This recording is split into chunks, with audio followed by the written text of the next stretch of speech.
Published in 1776. The same year the American colonies declared independence, another revolution quietly began. Not a political revolution, an economic one. A single book would go on to influence governments, entrepreneurs, economists, and business leaders for centuries, and its influence continues to this day. That book was The Wealth of Nations by Adam Smith. Mention Adam Smith and most people think of capitalism, free markets, and the invisible hand. Some imagine him as the patron saint of profit-seeking and self-interest, but that image is incomplete. Before Adam Smith became the father of modern economics, he was a professor of moral philosophy. Before he wrote The Wealth of Nations, he wrote The Theory of Moral Sentiments. And before he asked how nations become wealthy, he asked a deeper question. How should human beings live together in society?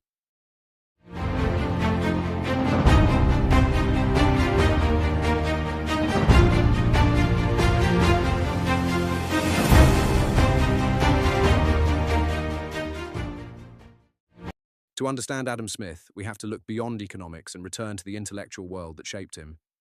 Smith was born in 1723 in Kirkcaldy, Scotland, a small town on the Firth of Forth. 18th century Scotland was experiencing an extraordinary intellectual flowering. The period would later become known as the Scottish Enlightenment. Thinkers, scientists, philosophers, and historians gathered in Edinburgh and Glasgow to discuss questions about human nature, government, commerce, science, and morality.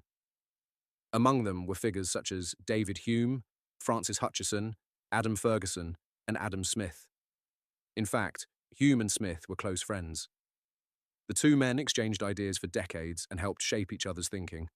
Their friendship became one of the great intellectual partnerships of the Enlightenment.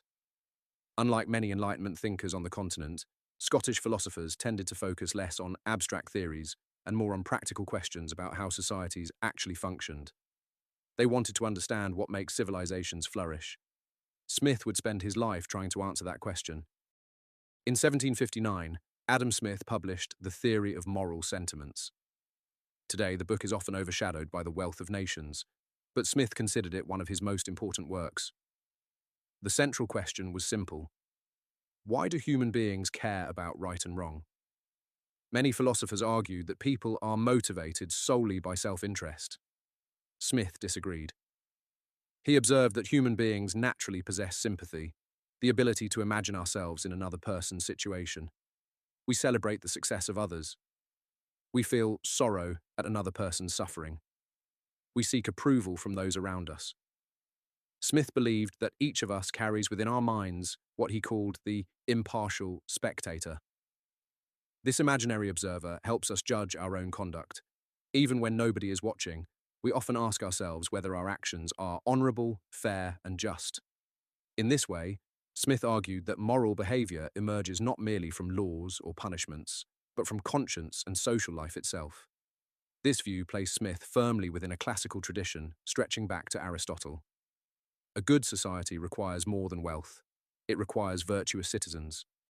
Yet Smith also recognized that virtue alone could not explain why some nations prospered while others remained poor.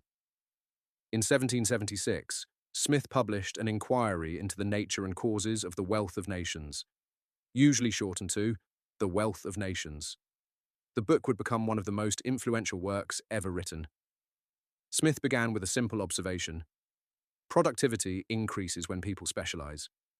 To illustrate this idea, he described a pin factory. If one worker attempted to make an entire pin alone, production would be extremely limited. But if production were divided into specialized tasks, output could increase dramatically. One worker draws the wire, another cuts it, another sharpens the point, another attaches the head. Smith estimated that a group of specialized workers could produce tens of thousands of pins per day, while a single worker attempting every step alone might struggle to make even a handful. Through specialization, workers become more efficient and society becomes more productive. This principle became known as the division of labor. Smith believed it was one of the primary drivers of economic growth and rising living standards.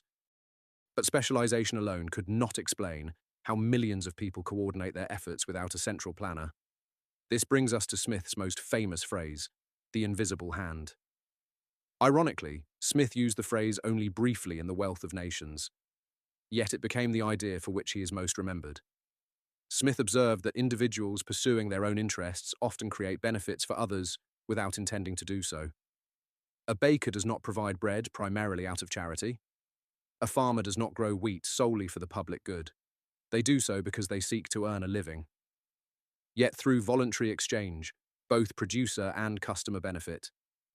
The result is a spontaneous order that emerges from countless individual decisions. This is what Smith meant by the invisible hand. It was not a defense of greed.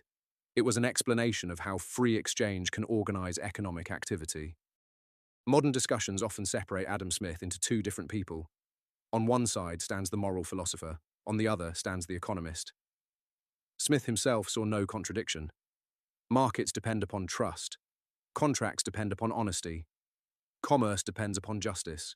A society filled with fraud, corruption, and lawlessness cannot sustain prosperity for long. Economic freedom and moral responsibility were not competing ideas in Smith's thought. They were complementary. Wealth creation is important, but wealth alone can never be the highest goal of civilization. Smith was not naive about business interests. He warned that merchants and manufacturers often sought special privileges from government and sometimes worked to limit competition. Smith favored free markets precisely because he distrusted concentrated economic power. More than 2 centuries after his death, his ideas helped shape modern economics, global commerce, and our understanding of free markets. Yet reducing Adam Smith to a single phrase, the invisible hand, misses the larger picture. He was not merely an economist. He was a moral philosopher seeking to understand how free people could live together, create prosperity, and build a flourishing society. His lasting contribution was not simply a theory of markets. It was the recognition that a healthy society requires both economic freedom and moral virtue. Smith understood that prosperity is not created by markets alone. It is created by people. And people flourish only when economic freedom and moral virtue grow together.